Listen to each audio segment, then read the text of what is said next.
an abandoned storage unit filled with old junk. But as they started clearing the mess, they found something hidden beneath the concrete floor, something that was never meant to be discovered. Subscribe to the channel and tell us in the comments where you're watching this from. The morning light of Atlanta crept across the cracked blinds, drawing pale lines across the brothers' worn-out kitchen table. Jaden Harper sat with his elbows resting on the surface, staring at the pile of bills spread before him like an enemy formation. The papers smelled faintly of oil and sweat, reminders of a life lived in constant motion, of hours spent in underground garages fixing engines that never truly belonged to him. His brother, Malik, entered quietly, still in the same faded security uniform from his night shift, the word patrol barely visible across the chest pocket.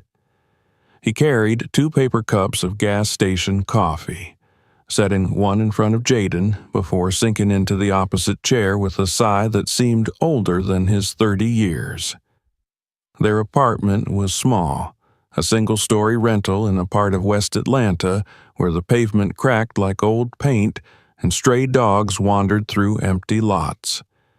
The walls carried the smell of fried food from neighbors they barely knew, and the hum of a broken refrigerator filled the silences between them. It had been years since either of them talked about dreams.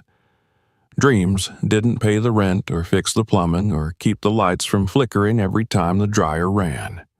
Their father, Henry Harper, had once built a modest life around his small auto repair shop. People used to come from across the city because Henry had a gift. He could tell what was wrong with an engine just by listening to it. But then came the fire, the insurance fight, the debt. Now he was in a nursing home outside the city, his hands trembling from arthritis, his voice shaky from age.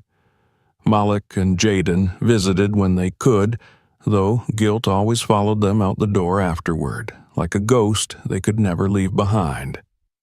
The letter from their landlord lay between the bills, a final notice typed in polite but merciless language. 3 days to pay or vacate. The total owed $1,200. Jaden rubbed his forehead and laughed bitterly. "We don't even have half of that," he muttered. Malik reached into his pocket and laid down a thin stack of folded bills. It wasn't much. $400 even, he said, plus change. Jaden looked at it, at the faded green paper that represented the last of their safety, and something inside him hardened. He wanted to curse, to throw the bills across the table and watch them scatter like leaves. But Malik's expression stopped him. His brother wasn't angry. He just looked tired. There was something in his eyes. That same quiet determination he'd carried since their mother died.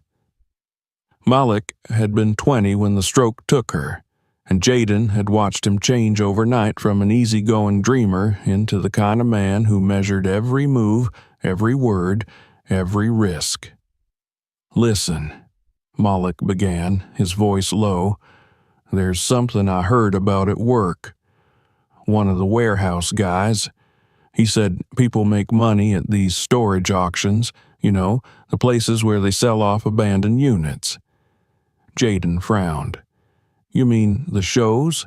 Those are scams." Malik shook his head. "Not all of them.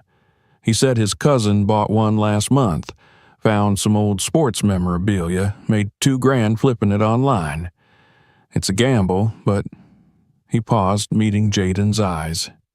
"It's something." Jaden leaned back, exhaling through his teeth. The idea sounded absurd, a desperate gamble dressed up as hope, but then again, what did they have left to lose? He could hear the rain starting outside, the steady patter against the cracked window glass. Somewhere in the building, someone was yelling at a child. Life here always felt one bad week away from collapse. The next morning, they drove across the city in Jaden's old Ford pickup. The transmission whined on every turn, and the air conditioner gave up halfway down the interstate. They didn't talk much on the drive. The highway stretched ahead, gray and endless, until the concrete gave way to dusty lots and low industrial buildings. A faded sign reading, "Metro Self-Storage Public Auction Today," hung crookedly over the entrance gate. The parking area was already crowded. Men in baseball caps and women with clipboards stood in groups, comparing notes, flashing wads of cash like poker players showing confidence. The smell of hot asphalt and diesel hung thick in the air. Jaden parked near the fence, eyeing the other bidders, a mix of professionals and drifters, people who knew exactly what they were doing and those who had nowhere else to go. A man with a microphone and a sunburned neck barked out instructions. The auction moved fast. Each metal door was rolled up just enough for the crowd to peek inside. A quick glimpse of the chaos within. Furniture, boxes, forgotten lives packed into shadows. Bidders called out numbers in a strange rhythm, and the auctioneer's chant rolled like machinery, efficient and merciless. The Harpers stayed back at first, watching. Jaden tried to read the veterans, how they scanned each space in seconds, spotting signs of value others missed. They moved like hunters, patient and precise. Mullock whispered, "We need something that looks ignored, something nobody else wants." Jaden almost laughed. That described their entire life. Unit after unit sold, some for 100, others for thousands. The sun climbed higher, baking the asphalt. Sweat soaked through Jaden's shirt. When the auctioneer reached the last row, the crowd's energy began to fade. That's when they stopped at Unit 82. The door screeched upward, and a breath of stale air drifted out. The space looked pathetic. Gray concrete, a few broken shelves, some rusty tools, an overturned bucket. A couple of bidders glanced inside, snorted, and walked away. The auctioneer looked disappointed, but called for bids anyway. Silence. "Do I hear 100?" he said. Nothing. 75? Still nothing. Jaden was about to turn away when Malek's voice cut through the stillness. 320. Heads turned. The auctioneer blinked, shrugged. 320 once, twice. The hammer fell against the clipboard with a flat clap. "Sold to the gentleman in the blue jacket." Jaden stared at his brother, stunned. Malek grinned faintly. "It's just money," he said. "We've lost it before." By the time they signed the papers and got the keys, the crowd had mostly dispersed. The brothers stood in front of the open unit, their own private tomb of someone else's leftovers. Dust floated in the sunlight like lazy insects. Jaden kicked at a can, sending it skittering into the shadows. "You sure this wasn't a mistake?" he asked. Malek didn't answer. He was crouching near the back wall, studying the floor, the corners, the way the light hit the concrete. He didn't know why, but something about the place felt different. They spent the afternoon hauling out the obvious junk: rusted shelves, boxes of old magazines, a busted chair. Each sound echoed off the metal walls, hollow and lonely.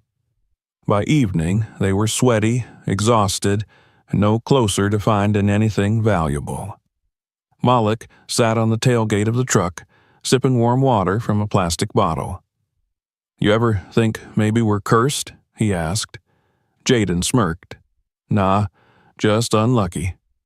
The sun dipped low, turning the lot gold and orange. The air smelled of hot metal and dust. As they locked up for the night, Malek's eyes lingered on the faint hairline crack that ran across the back section of the floor. He made a note to check it again tomorrow. Driving home through the city, the brothers said little. The streets shimmered in the heat, and the skyline looked distant, like another world entirely. Jaden felt a dull ache in his chest, not from failure, but from something heavier, the weight of years spent trying to outrun their circumstances. Malik, though, kept his gaze fixed ahead, his mind turning. Later that night, as Jaden sat counting the few bills they had left, Malik stood at the window, watching the streetlights flicker over the wet asphalt.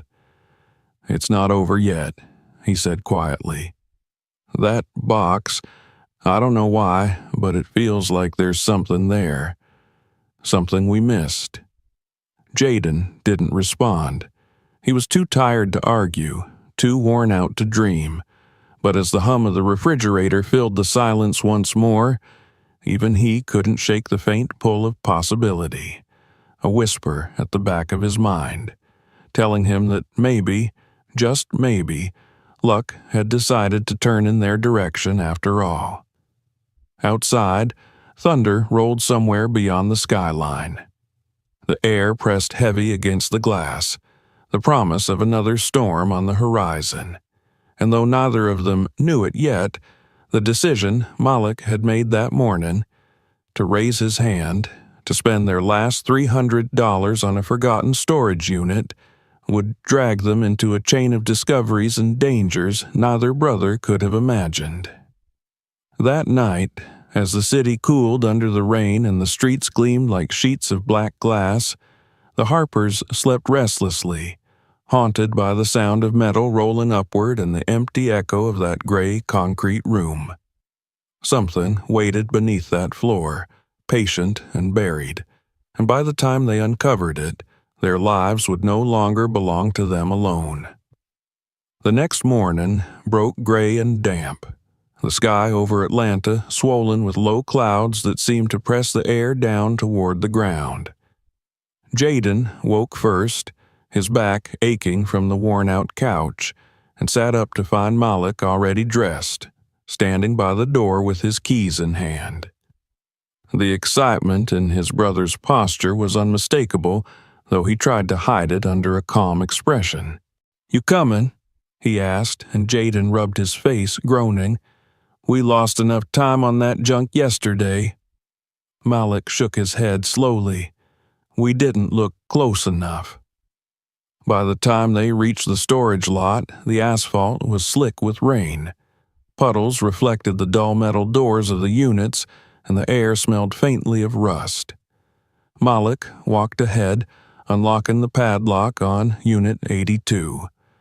The door groaned as it rolled upward, revealing the same gray emptiness, the same cracked shelves and piles of refuse that had mocked them the day before. Jaden leaned against the truck, folding his arms. "I don't know what you expect to find in there," he said. Malik didn't answer. He stepped inside, his boots echoing softly against the floor. For the next few hours, they worked in silence. Malik cleared out the remaining debris. Broken tools, paint cans with hardened contents, a stack of waterlogged magazines from the early 80s. Jaden sorted through boxes filled with rusted bolts and shattered glass, pausing every so often to curse under his breath. They filled trash bags until the truck bed was half full.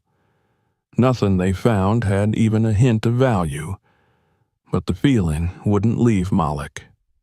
It wasn't just curiosity now, it was something stronger, an instinct pressing on the edge of his thoughts. Every few minutes, his eyes went back to the back wall, to that small patch of concrete near the corner where the color didn't match. When the light shifted through the doorway, the surface looked almost new compared to the rest of the floor. As the afternoon wore on, Jaden wiped sweat from his brow and dropped into the old office chair they'd found. "We should cut our losses," he said. "Take what little we can sell for scrap and move on." Malik crouched near the wall again, running his fingers over the faint line that separated the old concrete from the newer section. "Doesn't this look strange to you?" he asked. Jaden sighed, pulling a wrench from his pocket. "Everything in this place looks strange." But Malik's voice had that quiet insistence that always made Jaden stop. He fetched a hammer and chisel from the truck. The metal clanged sharply as he chipped away at the floor, sending thin shards of concrete scattering across the surface. Malik knelt beside him, holding a flashlight low to the ground. The sound echoed inside the metal walls, a rhythmic thud that grew faster with every strike. After a few minutes, the hammer hit something that rang hollow. Jaden froze. Malik leaned closer, shining the light. Beneath the fractured cement, a dull gray plate glimmered through the dust. They cleared the edges, revealing a square of metal, about 2 feet across, bolted into the floor. Jaden's heart began to pound. "What the hell is this doing here?" he murmured. The bolts were rusted but intact. Malik retrieved a socket wrench from the pile of old tools. It took effort. Each bolt squealed and resisted, but eventually one came loose, then another. The air beneath the plate was cool when they pried it up, the smell of earth and old metal drifting out. Below the opening was a dark void, no deeper than a few feet. Malik lowered his flashlight into it, revealing a space lined with wood and metal supports like a buried compartment. Inside were several objects wrapped in heavy plastic. The brothers exchanged a look. "You thinking what I'm thinking?" Jaden asked quietly. Malik nodded. They climbed down carefully, boots crunching on a thin layer of dust. The space was dry, surprisingly well preserved, as if sealed intentionally. Malik reached for the nearest package and peeled back the plastic. Inside were thick folders bound with faded labels. The words stamped on the covers made Jaden's stomach tighten. Project Horizon, property of U.S. government. For a moment, neither of them spoke. Rain tapped against the roof above, muffled by layers of metal and concrete. Jaden opened one of the folders and flipped through a stack of documents covered in technical schematics and typed reports. Most of it was jargon, engineering language he didn't understand, but one phrase stood out again and again. Containment protocol failure. Malik pulled out another object, a small suitcase with a broken handle. Inside it were old videotapes, several labeled with dates from the early 1970s. A separate envelope contained reels of magnetic tape, the kind used for government recordings. At the bottom of the suitcase lay a tarnished identification badge. The name printed on it read Arthur L. Lamb, Senior Engineer, Clayton Defense Systems. Jaden exhaled slowly. "This can't be real," he whispered. Malik held up one of the tapes, turning it over in his hand. The label read Horizon Test Footage, 1971. The brothers exchanged a glance that was equal parts awe and fear. They both understood what they were looking at. Something hidden, something that had been meant to stay buried. Jaden's first instinct was to put everything back and seal the floor again. "This is government stuff," he said. "We're not supposed to have this." Malik frowned. "You think they even remember this exists? Look at this place. It's been abandoned for decades. Whoever left this wanted it hidden, not recovered." Still, Jaden hesitated. And maybe they had a damn good reason. Malik shot him a look, tired and determined. Or maybe it's something people should have known about. They stood in the silence of that hidden space, their flashlights casting long shadows over the relics of another era. There was no gold, no treasure, no jackpot waiting to solve their financial ruin, only the weight of something far stranger, something dangerous precisely because it wasn't meant for them.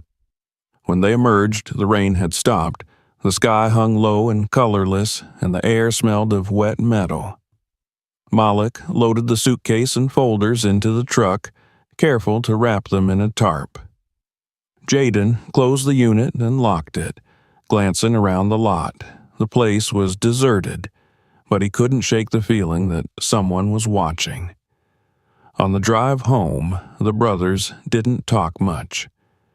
The truck rattled along the cracked highway, the suitcase resting between them on the seat like a third passenger. Jaden's hands gripped the steering wheel too tightly. Every so often, he checked the rearview mirror. The road behind them was empty except for the reflection of a pair of headlights that seemed to linger a little too long before fading away. Back in their apartment, they cleared the kitchen table again, pushing aside the unpaid bills to make room for the contents of the suitcase. Malek's excitement had settled into quiet focus. He moved methodically, inspecting each tape, each folder, as though assembling a puzzle. Jaden watched in silence, feeling the pull between fear and curiosity. He picked up one of the documents and read the first few lines. It was a report dated May 12, 1972, describing groundwater contamination near an experimental disposal facility in Georgia. Several words were blacked out with ink, but others remained visible. Toxic runoff, containment breach, relocation of waste to secondary chamber. Jaden swallowed hard. "This is bad news," he said. "This looks like they were burying chemicals, illegal stuff." Malek leaned closer, his brow furrowing. "Or worse, look at this." He held up another page, a map with coordinates, a shaded area labeled Site 12B Restricted Zone. There was also a list of contractors, one of them being Clayton Defense Systems. "That company doesn't even exist anymore," Malek said. The apartment grew quiet. Outside, the rain started again, tapping lightly on the window pane. Jaden leaned back in his chair, rubbing his temples. "You realize we can't keep this," he said finally. "We'll get in trouble. The government doesn't lose track of classified stuff." Malek looked up. "You think they care about a few boxes left in a dead man's storage unit? No, they forgot. And if there's truth in here, if people got sick, if they covered something up, we should know." Jaden wanted to argue, but he couldn't. Part of him was already wondering what was on those tapes, what kind of images were sealed away for 50 years. He felt like they had stepped onto a path that couldn't be reversed. Later that night, after Malek fell asleep, Jaden sat alone at the table. He stared at the metal suitcase under the lamplight. The faint hum of the refrigerator filled the silence again, steady and constant. The floorboards creaked with the passing of the wind outside. He told himself to lock the suitcase away, to forget they'd ever found it. Yet his fingers brushed the edge of one of the tapes, the label almost worn smooth with time. The words Horizon Test Footage gleamed faintly beneath the light. Somewhere deep inside, a part of him already knew they wouldn't stop. Whatever they had uncovered beneath that concrete floor was no accident. It was a message from the past, a secret waiting to be unearthed, and whether it brought fortune or ruin didn't matter anymore. They were already part of it. As the clock neared midnight, Jaden rose, turned off the light, and stood at the window, looking out at the empty street. A pair of headlights moved slowly at the far end of the block, then turned and vanished. He felt a chill run through him, but when he looked back at the suitcase, it seemed to glow faintly in the dark, as though it were alive, humming with everything they didn't yet understand. By morning, the decision would be made, though neither of them would speak it aloud. They would dig deeper, they would watch the tapes. And by doing so, the brothers Harper would step beyond the simple world of rust, sweat, and debt into a hidden layer of history, one that had been waiting half a century to be found. The rain had stopped by dawn, leaving behind a pale mist that clung to the cracked sidewalks and power lines outside the Harpers' apartment. The air felt heavy, as though the city itself held its breath. Inside, the brothers sat at the table, the suitcase open between them. Its contents had taken on a strange power overnight, transforming from mere objects into something else, something that didn't belong in the world they knew. Jaden poured himself coffee that had gone cold hours ago, the bitter smell filling the kitchen, while Malika unspooled one of the film reels just enough to see the faded frames glimmering in the weak light. They hadn't slept much. Every time one of them closed his eyes, images came unbidden, the hollow sound of the hammer striking concrete, the cold breath of air rising from beneath the floor, the black letters stamped on the folders, Project Horizon. The phrase looped through their thoughts like a pulse. Jaden finally broke the silence. "We're not keeping this, Malik. We're not those guys on the internet who think they can play detective and end up in jail." Malik didn't look up. "We're not those guys. But if someone buried this, maybe it's because what's on those tapes could bury them." The tension between them grew as the morning light deepened. Jaden wanted to believe his brother was wrong, that this was nothing more than forgotten junk from an old military contractor. But curiosity worked like rust. It spread quietly, eroding caution until only impulse remained. When Malik suggested they play one of the tapes, Jaden didn't protest. He told himself he wanted to prove there was nothing to find.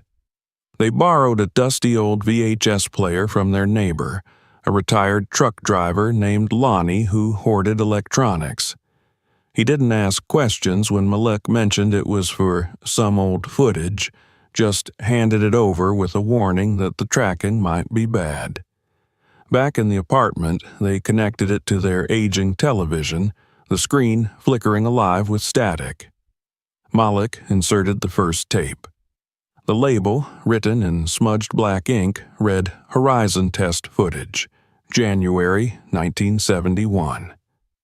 A low hiss filled the room, then an image appeared, grainy, distorted, but unmistakably real.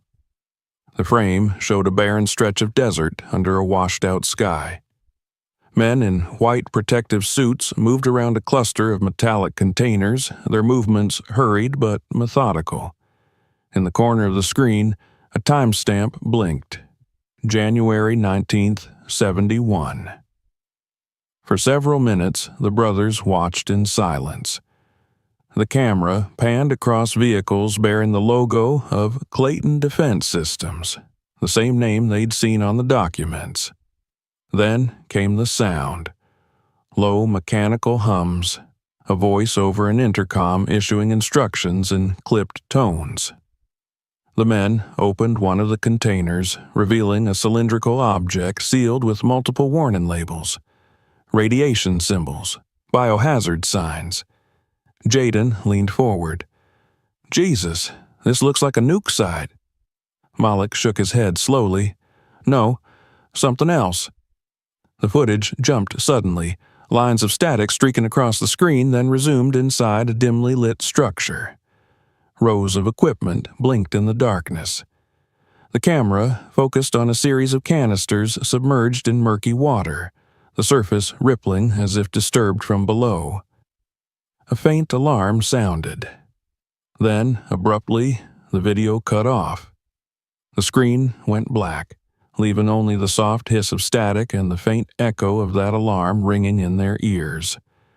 Jaden ejected the tape, his hands trembling. "We shouldn't have watched that." Malik stared at the black screen.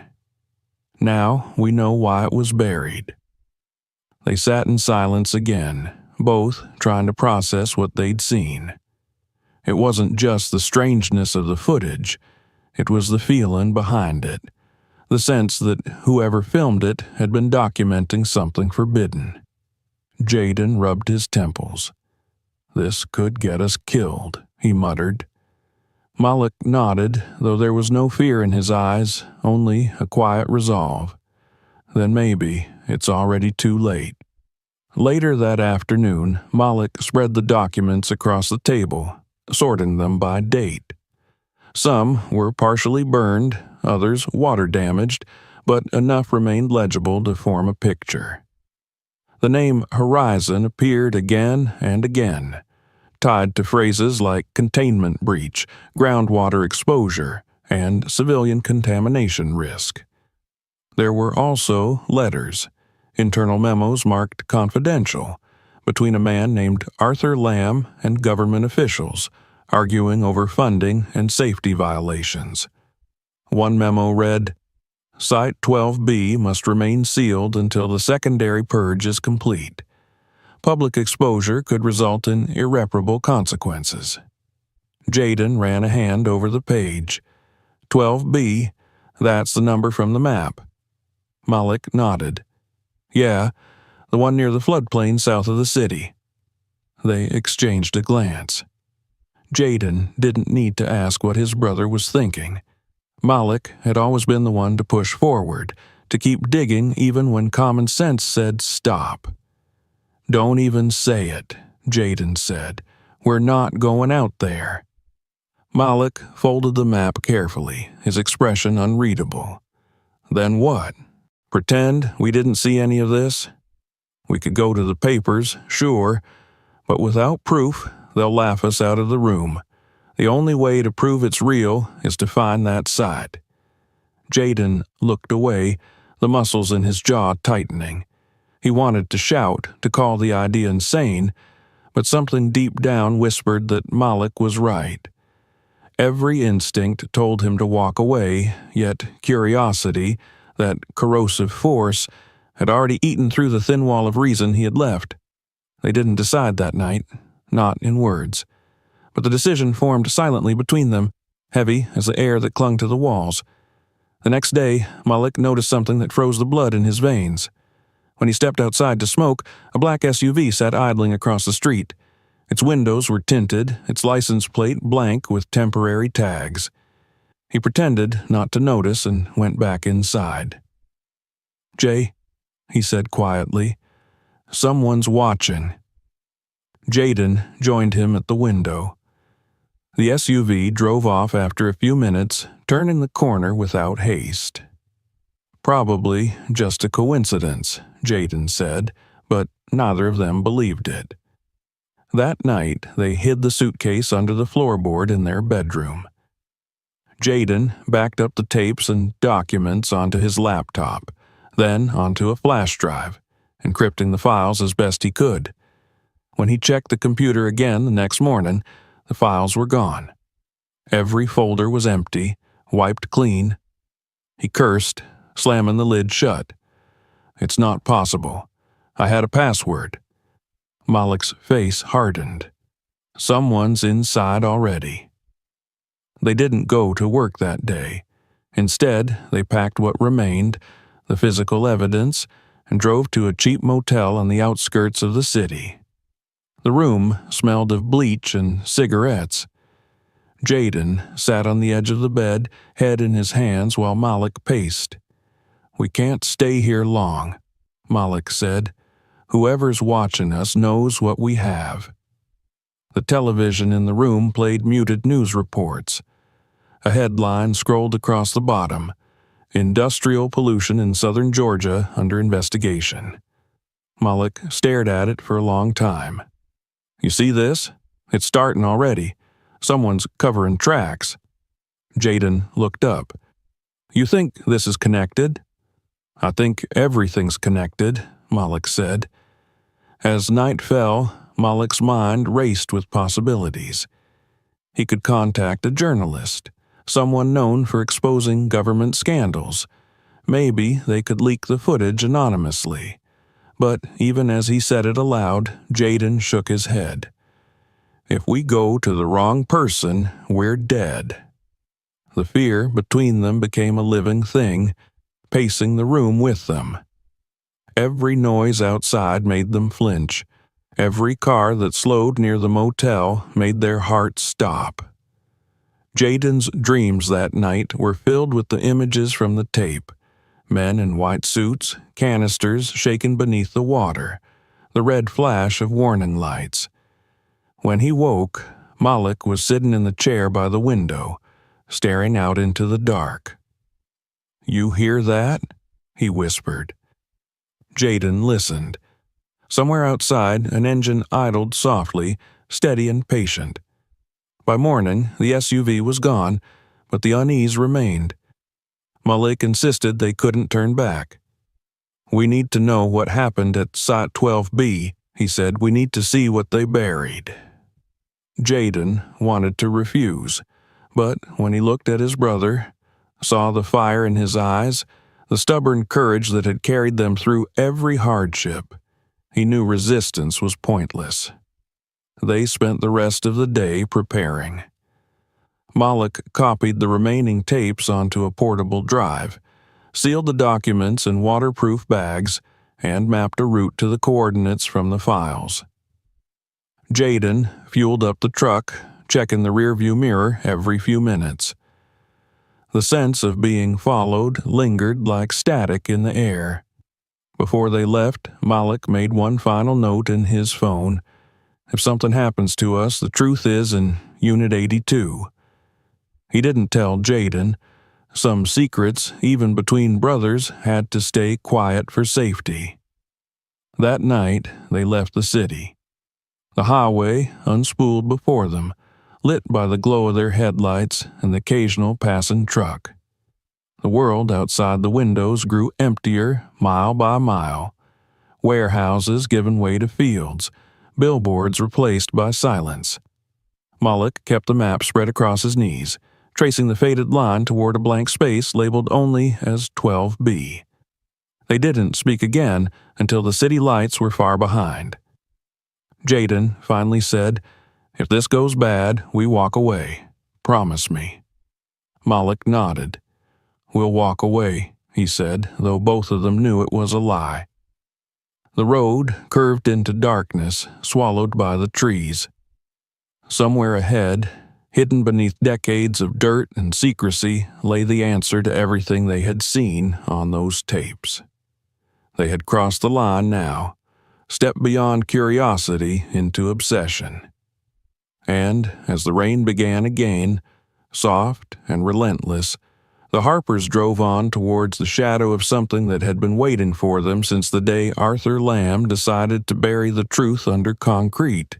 The highway grew narrower as they left the outskirts of Atlanta behind, cutting through long stretches of pine forest and low wetlands that shimmered under the dim morning sun. The brothers had driven for hours in silence, the rumble of the truck filling the space between them.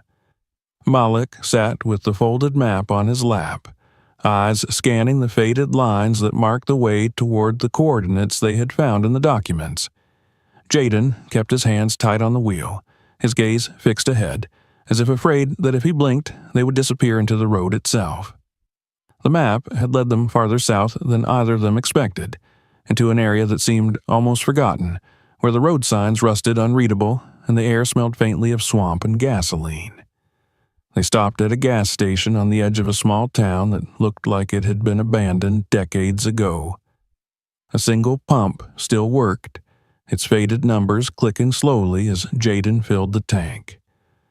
Malik went inside to buy coffee and ask for directions, but the old man behind the counter just looked at him blankly when he mentioned the road that led to the industrial district. "Ain't much out that way," he said, his voice slow and cracked with age. "Used to be plants there, long time ago. Folks left after the floods." Malik asked if anyone still went there. The man's eyes drifted toward the window, where the pine trees swayed in the damp wind. Not unless they have to. When they pulled back onto the road, the clouds hung low and gray. The light filtered through them like smoke. The further they drove, the more desolate it became. Fields giving way to marsh, marsh turning into empty industrial ruins. Rusted fences lined the road, and half-buried signs warned of contamination, though the paint had peeled so badly that the words were nearly illegible. It was the kind of place that had slipped through time's fingers, a stretch of forgotten land where nothing good ever happened. Malik checked the coordinates again. "Half a mile more," he said. "Turn right at the fork." Jaden slowed as the truck rolled over cracked pavement. The road curved sharply and ended at a chain-link gate that hung crookedly from one hinge. A faded government seal still clung to the metal, cracked down the middle. Beyond it lay rows of collapsed warehouses and flooded lots, their surfaces glinting under the pale light. Malik's pulse quickened. "This is it," he said quietly. They parked and climbed out. The silence here was suffocating. No birds, no insects, no wind. Just the distant drip of water somewhere in the ruins. Jaden adjusted his jacket and scanned the surroundings. "You sure this is safe?" Malik gave a half smile. "Safe's not really the point anymore, is it?" He grabbed the camera from the seat and started recording. "If this place was buried in those reports, we need proof." They stepped through the gate, boots crunching on gravel. Every building they passed looked the same. Windows shattered, roofs caved in, walls overgrown with ivy and mold. Graffiti covered the concrete, but most of it had faded to unreadable smears. They crossed a wide yard where the remnants of heavy machinery lay half submerged in stagnant water. The smell was sharp, chemical, like something that should have dissipated years ago but hadn't. Jaden coughed. "Smells like a goddamn refinery." Malik pointed to a rusted sign jutting from the mud. The lettering was almost gone, but enough remained to make out the word Horizon. The realization hit them both at once. "It's real," Jaden murmured. Malik kept the camera steady, filming every detail, the sign, the debris, the decaying structures. When they reached the largest warehouse, Malik pushed the heavy metal door open just enough for them to squeeze through. Inside, darkness swallowed them whole. The air was cooler, dense with the scent of oil and damp concrete. Shafts of light pierced through holes in the roof, illuminating drifting motes of dust. They moved deeper inside, their flashlights sweeping over rusted pipes and machinery coated with grime. The floor sloped downward, leading to what had once been a loading bay. Malik spotted a staircase that descended into the ground. The steps were slick, the railing corroded. "There," he whispered. "That's where they stored the waste." Jaden hesitated. "You don't know that." Malik gestured toward the wall where a faded warning sign read, "Authorized personnel only." "I think we're about to find out." The basement was colder still. Water dripped from somewhere unseen, echoing through the space like a clock ticking in the dark. Their lights flickered across metal barrels stacked against the walls, most of them marked with radiation symbols. Some were split open, their contents long dried into strange crystalline patterns. Jaden's stomach nodded. "We shouldn't be breathing this," he said. Malik ignored him, focusing on a sealed hatch in the far corner. Unlike the rest of the room, it looked newer, the bolts barely corroded, the steel surface scratched but intact. The faint outline of letters was still visible on the metal. 12B access restricted. Malik knelt beside it, brushing away the dust. "This is the same code from the documents." Jaden aimed his light at it, shaking his head. "You think this goes to the underground site they mentioned?" "Only one way to find out," Malik said. He pulled a wrench from his backpack, the same one they'd used to open the hidden plate in the storage unit. The bolts resisted, groaning as he turned them. Jaden kept watch, glancing over his shoulder. Every creak of the building above made his pulse jump. After several minutes, Malik pried the hatch open. A blast of cold, stale air rushed upward, carrying a smell like wet stone and rusted metal. He aimed his flashlight into the opening. The beam revealed a narrow tunnel lined with reinforced concrete, descending at a steep angle. Moisture glistened on the walls. "This has been sealed for decades," Malik said. "No one's been down there." Jaden swallowed hard. "And maybe there's a reason for that." Malik didn't reply. He clipped the flashlight to his jacket and started down the steps. Jaden cursed under his breath and followed. The tunnel led into a larger chamber, half flooded and silent except for the steady drip of water. The beam of their flashlights danced across a network of pipes and cables, all of them dead, covered in rust. Against one wall, an old generator stood surrounded by a pool of stagnant water. The air felt wrong, too still, too heavy. Malik moved towards the center of the room, his boots splashing softly. There, half submerged, was a cylindrical container like the ones they'd seen in the footage. The markings were almost gone, but one symbol was still visible. A red triangle with 3 curved blades around a circle. He filmed everything.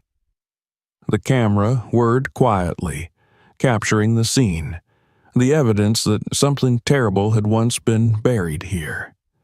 Jaden approached the wall, brushing away grime until more letters appeared. Horizon 12B Disposal Chamber. His throat went dry. "They really did it," he whispered. "They buried the waste." As they explored, Malik noticed movement in the water, a faint ripple that spread outward in perfect circles. He froze, scanning the surface. "Did you see that?" Jaden shone his light where Malik pointed, but there was nothing. Only stillness. "Probably rats," Jaden said, though he didn't sound convinced. They didn't stay long after that. The deeper they went, the stronger the unease became. It wasn't just fear. It was the sense that they were trespassing somewhere sacred and poisonous, a place not meant for the living. When they finally climbed back to the surface, the air outside felt thin and sharp, the daylight blinding after the gloom below. Malik turned off the camera and exhaled shakily. "We have enough," he said. "This proves everything." But as they walked back to the truck, Jaden noticed something that made his blood run cold. In the mud near the gate, fresh tire tracks cut through the ground, deep and recent. He crouched down, touching the edges. "Someone else was here," he said. Malik frowned. "Maybe from years ago." Jaden shook his head. "No, look at this, it's still wet. We weren't the first ones to find this place." They loaded the gear into the truck, nerves fraying.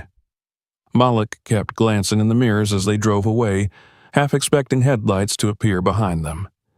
The sun dipped lower, painting the ruins in dull amber light.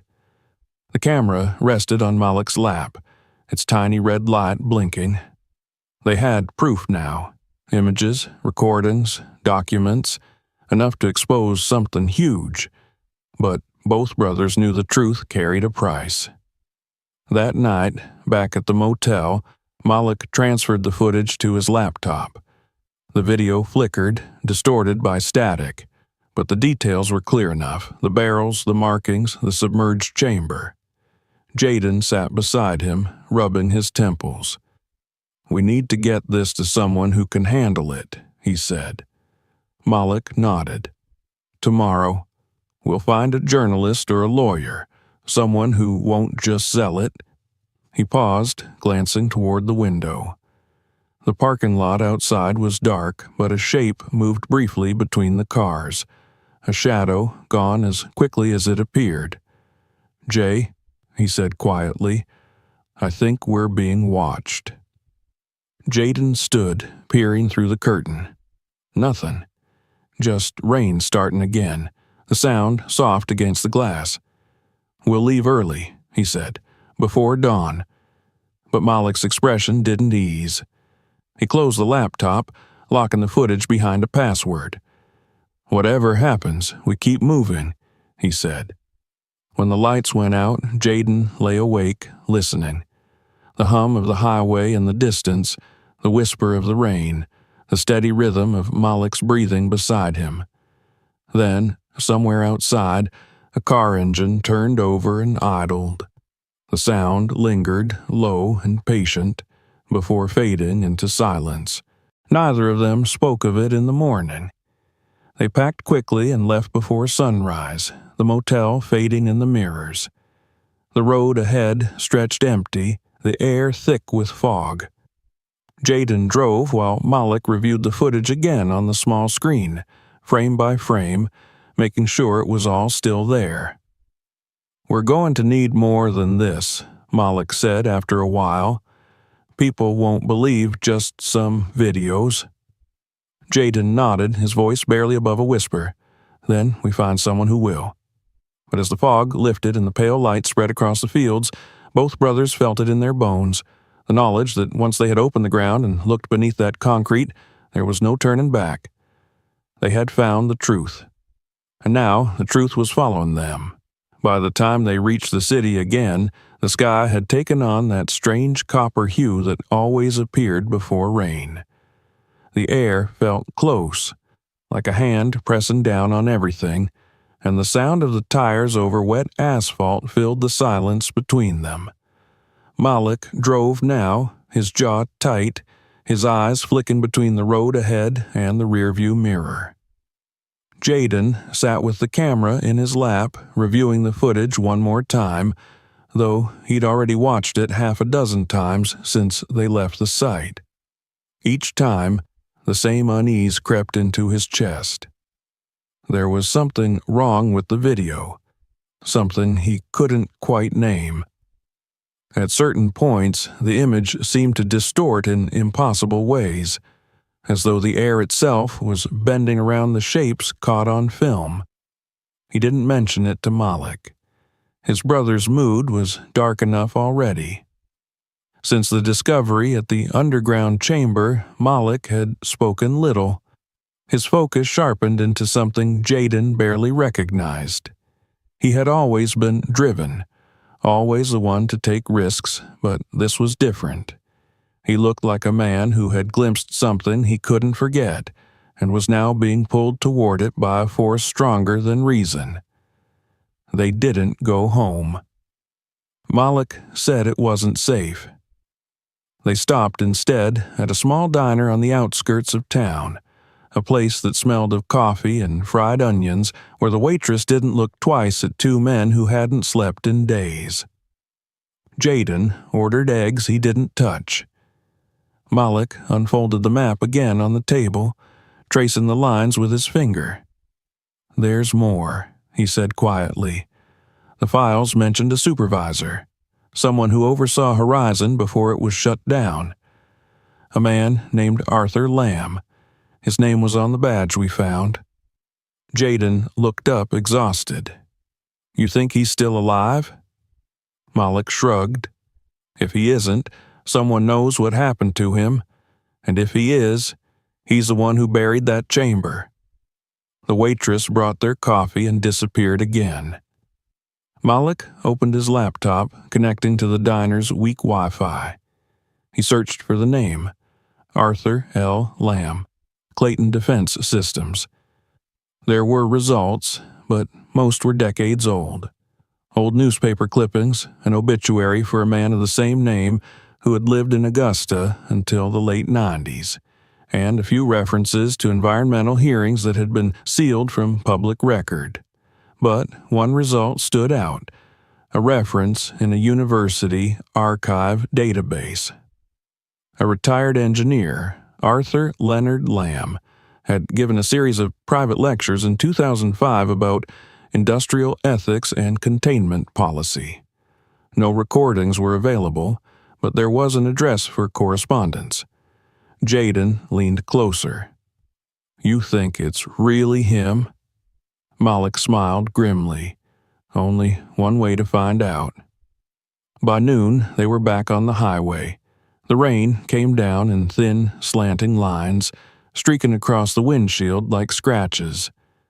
The address led them to a small town outside Macon, a place of narrow streets and sagging porches, where Spanish moss hung like old curtains from the trees. Malik parked near a post office and double-checked the address. It led to a single-story brick house at the end of a quiet street, half hidden behind overgrown hedges. The blinds were drawn, and the mailbox leaned crookedly on its post. Jaden frowned. "Doesn't look like anyone's lived here in years." Malik got out anyway. Maybe that's what we're supposed to think. They walked up the path. The porch creaked under their weight. Malik knocked twice. For a long moment there was nothing, no sound from inside, no movement behind the blinds. Then a shadow appeared through the glass. The door opened just enough for an old man's face to appear, pale, lined, his eyes sharp and wary. "Who sent you?" he asked. Malik hesitated. "We found something," he said carefully. "Something with your name on it. Project Horizon." The door closed immediately, the latch clicking from the inside. Jaden turned to Malik, whispering, "Nice job." But before they could leave, the door opened again. "Come in," the old man said. The air inside smelled of dust and paper. The walls were lined with shelves full of books and file boxes. The curtains were drawn, and the only light came from a small lamp on a cluttered desk. Arthur Lamb was older than they expected, well into his 80s perhaps, but his posture was straight, his movements precise. He gestured for them to sit. "You shouldn't have come here," he said. Malik set the camera on the table. "We found this under a storage unit in Atlanta. The files had your name, so did the badge. We thought you could tell us what it means." Lamb's expression tightened. "And you opened it?" "We had to," Malik said. "There were documents, tapes." Lamb raised a hand, cutting him off. "Then it's already started again." The brothers exchanged a glance. "Started what?" Jaden asked. The old man leaned back in his chair, his eyes distant. "Horizon wasn't a military project, not exactly. It began as an experiment in containment, chemical, biological, and otherwise. We were supposed to build a new kind of storage system for hazardous waste, one that could neutralize it instead of simply burying it. The problem was, we didn't fully understand what we were creating." Malik frowned. "You're saying it was a science experiment?" Lamb nodded slowly. "A classified one. We used a compound that interacted with organic matter on a molecular level. It absorbed, transformed, and, well, consumed. Theoretically, it would have eliminated toxic runoff entirely. But something went wrong. The compound didn't stop reacting. It kept growing. It adapted.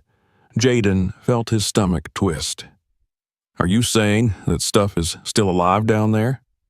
Lamb's eyes met his. "Alive isn't the right word. Aware might be closer."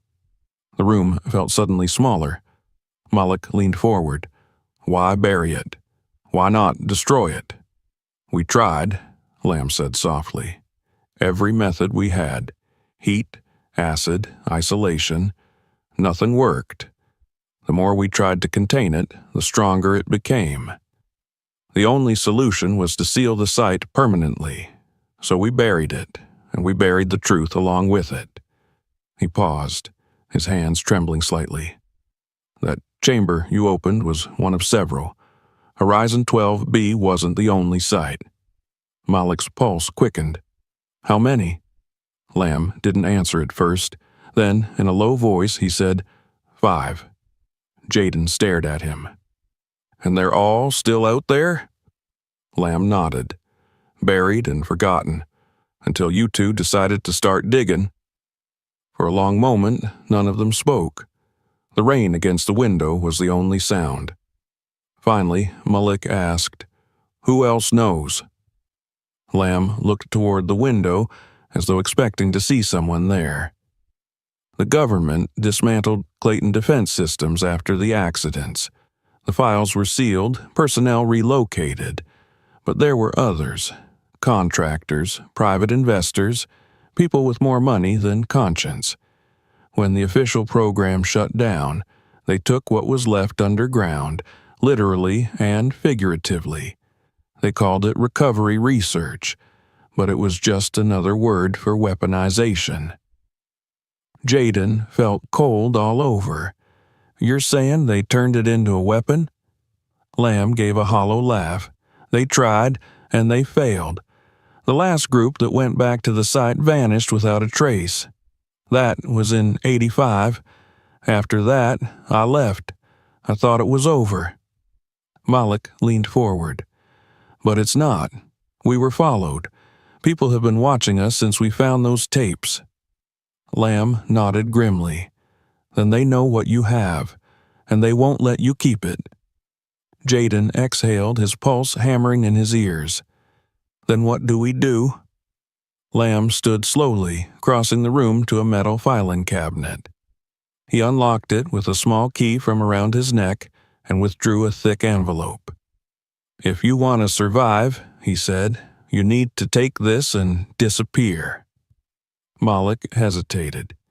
"What's in it?" "Proof," Lamb said, "and a map to the others. Horizon sites 12C through 16. But if you go looking for them, you won't come back." He handed the envelope to Malik, his eyes full of something like pity. "I'm giving you what's left of my conscience. Do with it what you will." Before they could ask more, a noise outside made them all freeze. The low crunch of tires on gravel, followed by the hum of an engine idling. Lamb moved quickly, shutting off the lamp. "They found you," he whispered. "Get out, through the back." Malik grabbed the envelope and camera while Jaden peered through the curtain. 2 black SUVs had stopped at the end of the street. The men who stepped out wore dark suits, their faces shadowed under the rain. "Move," Lamb said urgently. "There's a gate behind the shed. Go now." They didn't argue. They slipped through the back door as the front porch creaked under new footsteps. Malik turned once, catching a final glimpse of Lamb standing in the hallway, back straight, eyes steady. Then the door closed behind them. They ran through the overgrown yard, the rain soaking their clothes, their breath sharp and ragged. Behind them came the muffled sound of voices and the crash of breaking wood. They didn't look back until they were over the fence and into the trees. Then, faintly through the downpour, they heard a single gunshot. Jaden stopped dead. "Malik!" But Malik didn't stop running. "Keep moving," he said, his voice hoarse. "We can't help him now."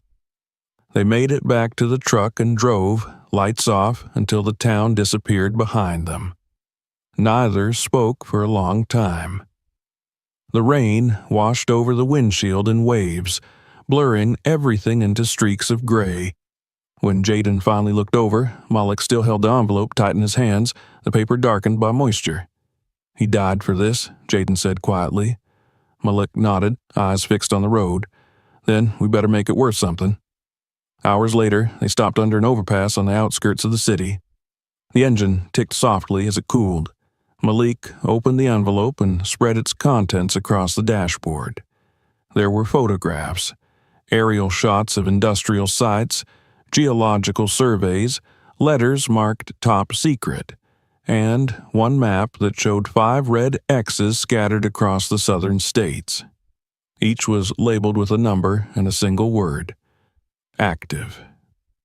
Jaden leaned back, exhaling shakily. 5 more, he said. "And if what Lamb said is true?" Malik folded the map carefully. "Then we're sitting on the biggest cover-up in American history." They sat in silence, listening to the rain taper off. The city lights flickered faintly in the distance, a reminder of the world still turning, oblivious to what lay buried beneath it. Malik's reflection stared back at him from the windshield, tired, wet, and haunted. "We can't run from this," he said finally. "Not now." Jaden didn't answer. He stared at the envelope on the dash, then at the empty stretch of road ahead. Somewhere out there were 5 more graves filled with secrets, and somewhere behind them, men with no names were already on their trail. The storm passed, leaving the world quiet and cold. The Harpers started the engine again, the sound echoing under the concrete. The road ahead waited, endless and dark. And though neither said it aloud, both knew what they were chasing now was more than truth. It was something older, deeper, and far more dangerous. Something that had been waiting in the dark long before they ever decided to dig. The rain had ended hours ago, but the world still felt soaked, as if every sound was muffled by water. The brothers had driven through the night, heading north with no destination except distance. The map and papers Arthur Lamb had given them lay on the seat between them, sealed inside a plastic folder, and every few miles Moloch would reach out and touch it, as if to make sure it was still real. The highway stretched empty and colorless ahead of them. Dawn came pale and uncertain, a thin gray light that revealed only the fog rising from the trees and the broken lines of asphalt vanishing into the horizon. Neither of them had slept. The shot they'd heard outside Lamb's house still echoed in their heads, and Jaden couldn't stop seeing the old man's eyes, resigned but defiant as he'd told them to run. The image wouldn't fade. Every time Jaden blinked, he saw that narrow hallway, the shadows moving behind the windows, the way the lamp had gone out a second before the gunfire. He gripped the wheel tighter. "We should have stayed," he said quietly. Moloch didn't look up from the map. "And died for nothing?" "No. He knew what he was doing." They crossed into the next county before stopping. Moloch found a rest area off the main road, little more than a strip of cracked pavement surrounded by pine trees and vending machines that hadn't worked in years. They parked the truck under a half-dead oak and sat for a while without speaking. The air smelled of damp earth and old leaves. Jaden leaned back, closing his eyes.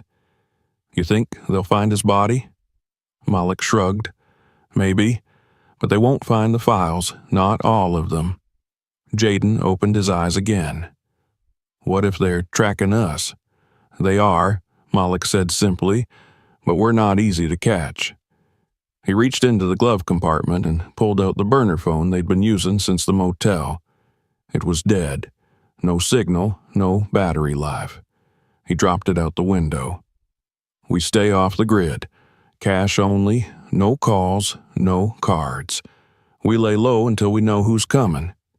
Jaden stared at his brother. There was something in Moloch's voice, something colder, more deliberate than before. "You're acting like we're criminals." Moloch gave a faint smile. "Maybe we are. We broke into a federal containment site, took classified material, and got a government scientist killed. What else would you call it?" Jaden said nothing. He stepped out of the truck and walked a few paces into the woods, letting the quiet wrap around him.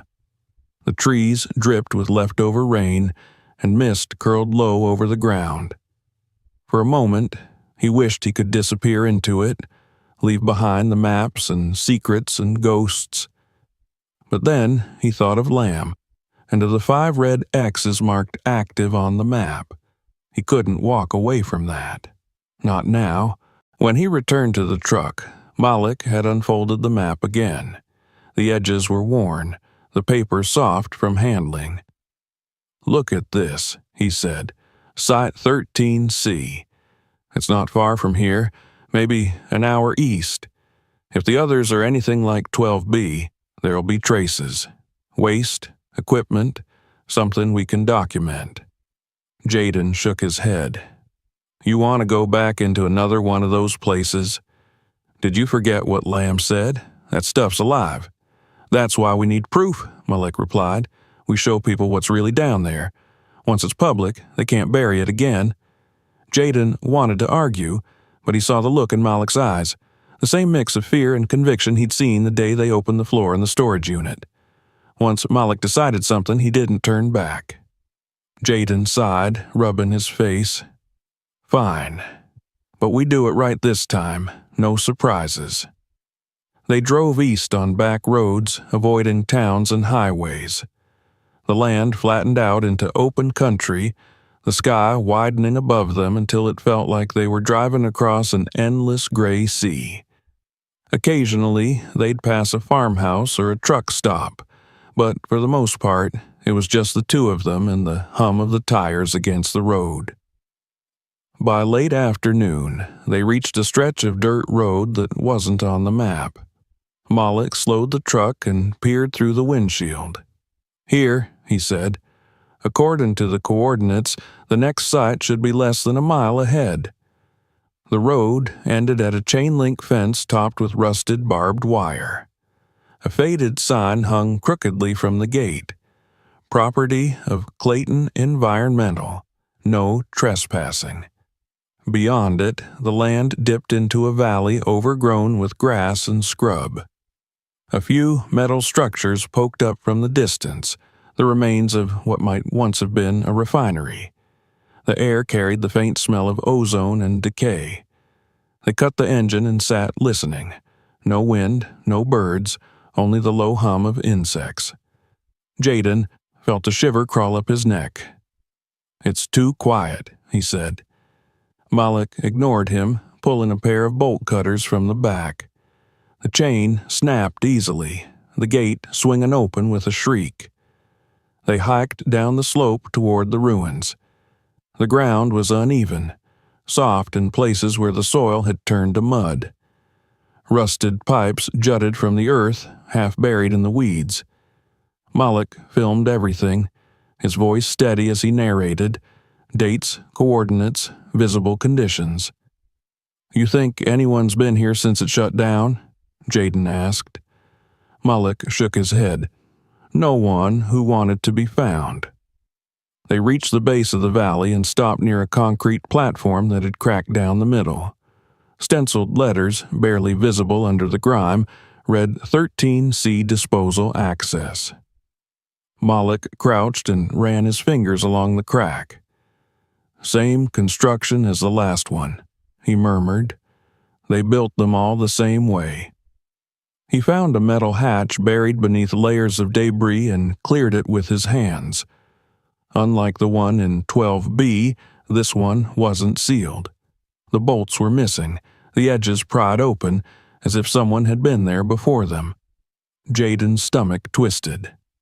Somebody already dug this up. Malik aimed his flashlight into the opening. The tunnel below was dark, the air rising from it damp and foul.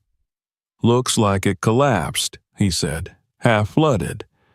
Jaden wanted to leave, every instinct screaming that they shouldn't go down. But Malik had already grabbed a rope from the truck and tied it around a metal post. "We'll be quick," he said, "just enough to see what's left." The descent was short but treacherous. The air grew colder, thicker. The beam of the flashlight caught on fragments of machinery, broken barrels, and water that shimmered oddly, like oil floating on the surface. The smell was unbearable, a mix of rust, mold, and something else, something metallic and wrong. Malik crouched near a half-submerged panel, brushing away grime until words appeared. "Containment integrity failure, 1983. Jaden moved closer. "This was 30 years ago." 37, Malik corrected softly. "And whatever happened here, it wasn't an accident." Something splashed in the water behind them. They turned sharply, lights sweeping across the room. Nothing moved. But then Jaden saw it, a ripple spreading across the dark pool, slow and deliberate, as if something beneath had shifted. "We're done," he said, backing away. "Malik, we're done." Malik hesitated, staring at the water. "It's reacting," he whispered. "You see that? It's still active." "Malik," Jaden's voice cracked. "Let's go." This time, Malik listened. They climbed out quickly, the rope slick with moisture.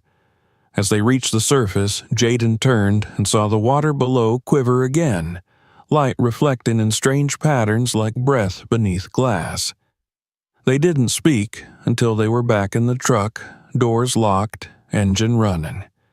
Jaden's hands shook as he lit a cigarette he didn't want. "Whatever that was, it's not dead." Malik nodded slowly. "That's why they killed Lamb. He knew it wasn't contained. She's still alive. Writes from D.C. under a pseudonym. If anyone can make this public, it's her." Jaden stared at him. "And you know this how?" "I've been reading," Malik said simply, "while you were asleep." He pulled out a folded piece of paper with an address scribbled in pencil. "She runs an independent site. No corporate ties, no government sponsors. I think Lamb trusted her once." Jaden exhaled slowly. "You're serious." "As serious as it gets." They spent the next few hours making preparations. Malik destroyed the remaining phones and SIM cards, scattering the pieces into a ditch. Jaden siphoned the last of the gas from a rusted tractor to refill their tank. They drove, without speaking, the road winding between thick pine groves and empty fields until they found a small truck stop where they could blend in with the morning traffic. Malik bought a change of clothes for each of them from a thrift bin behind the diner. Neutral colors, nothing traceable. He paid in cash. By noon, they were on the interstate again, heading north. The sun burned through the clouds, washing the landscape in harsh light. Jaden drove while Malik sat beside him, laptop open, checking for signs that their story had already reached someone else. Every news site he tried seemed empty of anything connected to Horizon, as if the world itself refused to acknowledge what lay under its soil. "They scrubbed everything," he said, scrolling through blank results. "No records, no history, nothing." "That's what people like Lamb were for," Jaden said. "They buried the truth so deep no one would ever find it." "Until now," Malik replied. They reached Washington by nightfall. The city was wrapped in mist, the street lights casting halos in the wet air. Malik had arranged to meet Vanessa Lowell in an old diner on the edge of Arlington, a quiet place near the river where truckers and night shift workers came to eat in silence. They parked 2 blocks away and walked. Jaden's nerves buzzed like static under his skin. "You sure she's real?" he asked. Malik nodded. "If she isn't, we'll find someone else." Inside, the diner was almost empty. A waitress wiped down the counter while a radio hummed softly in the corner. Malik spotted a woman sitting in a booth near the back. She was older than he expected, her hair streaked with gray, a scarf pulled loosely around her neck. When she looked up and saw them, her expression didn't change. No surprise, no fear, just a quiet recognition that sent a chill down Jaden's spine. She gestured for them to sit. "You're late," she said. Her voice was calm, low, with the kind of authority that came from knowing too much. Malik sat across from her. "We had to take the long way." She studied them both, her gaze sharp but not unkind. "Lamb told me someone might come one day," she said. "Said he'd left a trail only the desperate would follow. You have something for me, don't you?"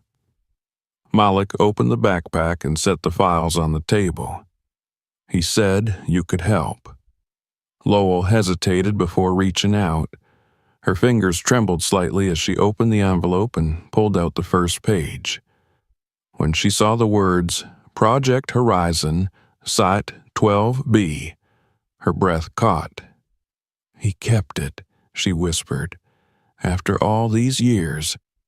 She looked up, her eyes glinting in the dim light. "You have no idea what this is going to do. Jaden leaned forward. "Then you believe us?" "I was there," she said, "not inside, but close enough to smell the fires. They told us it was an industrial spill, but I saw the trucks at night, the convoys heading south. I knew something wasn't right, but they killed the story before I could publish. Lamb disappeared a month later." Malik nodded. "He didn't disappear. He hid until we found him." Her face darkened. "And now he's dead." Jaden swallowed hard. "They killed him the moment we left." Lowell closed her eyes briefly, then straightened. "Then you'd better understand what you're walking into. Once this goes out, you won't just be chased, you'll be erased. These people don't make arrests, they make accidents. If I publish, it has to be airtight. Footage, documents, verification." Malik slid the camera across the table. "Everything's on there. The chambers, the barrels, Lamb's confession. It's all real." She took it, holding it carefully like something fragile and sacred. "I'll need time to process this, to confirm it." "You don't have much," Jaden said. "They're already after us." Lowell's expression softened. "Then stay hidden. Leave the city. I'll contact you when it's safe." They exchanged numbers written on scraps of paper. No phones, no emails. Lowell promised to use a secure network, but even she looked uneasy. "You did the right thing, bringing this to me," she said quietly. "But you should know, truth doesn't save people like you. It destroys them." When they left the diner, the air outside had turned colder. The river glimmered faintly in the distance, and the city's lights reflected off the wet pavement. Jaden walked beside Malik in silence, both of them aware that something irreversible had just begun. They slept that night in a cheap motel near the highway, taking turns keeping watch. Every sound outside, a car door, a passing engine, footsteps in the hall, made Jaden reach for the knife under his pillow. Around dawn, Malik finally drifted into sleep, the lines of exhaustion etched deep into his face. Jaden sat by the window, watching the gray light creep across the room. For the first time in days, he allowed himself to hope. Maybe, just maybe, they'd done it. But by afternoon, hope began to fade. Lowell was supposed to call using a secure number, but the hours passed with no word. Malik paced the room, checking the window every few minutes. "Maybe she's just verifying," he said, though his voice lacked conviction. Jaden turned on the television, flipping through channels. Most were static or daytime talk shows, but then one headline caught his eye. "Retired government scientist found dead in apparent fire, Macon, Georgia." The image showed Arthur Lamb's house, blackened and half collapsed. The report mentioned a gas leak. No signs of foul play. Jaden turned off the sound, staring at the screen. "They cleaned it up," he said quietly, "like he never existed." Malik sat down heavily on the edge of the bed. "Then we're next." The knock came just before dusk. 3 sharp raps that froze the air in the room. Jaden's heart leapt. Malik motioned for silence, reaching for the knife. "Who is it?" he called. A voice answered through the door.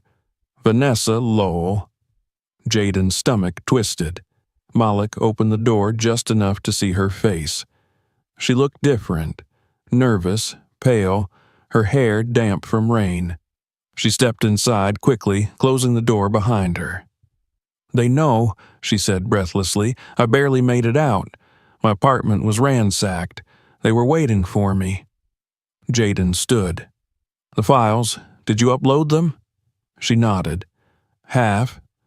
The rest are encrypted on a secure drive, but once it's live, it can't be stopped." Malik's eyes widened.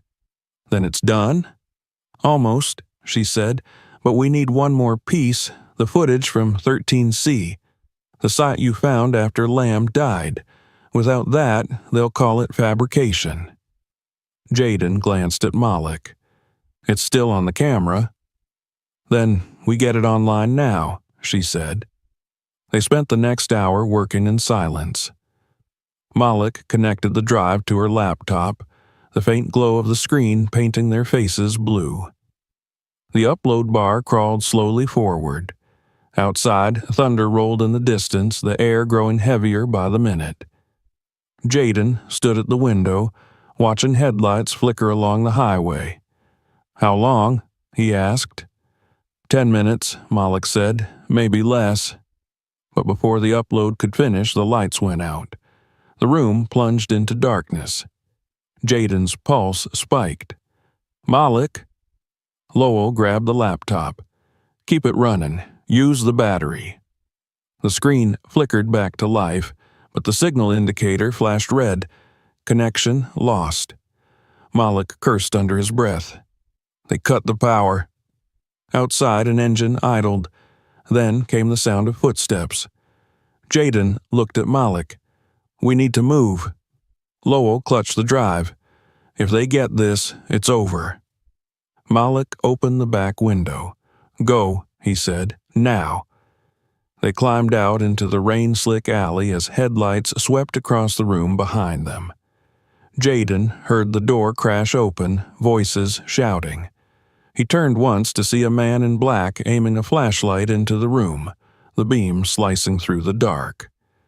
Then Malik pulled him toward the truck. They drove without lights through the storm, the road winding north again. The laptop sat open between them. The upload paused at 92%. Malik's knuckles were white on the steering wheel. "If we can find a signal, we finish it," he said, "even if it kills us." They reached the ridge an hour before dawn.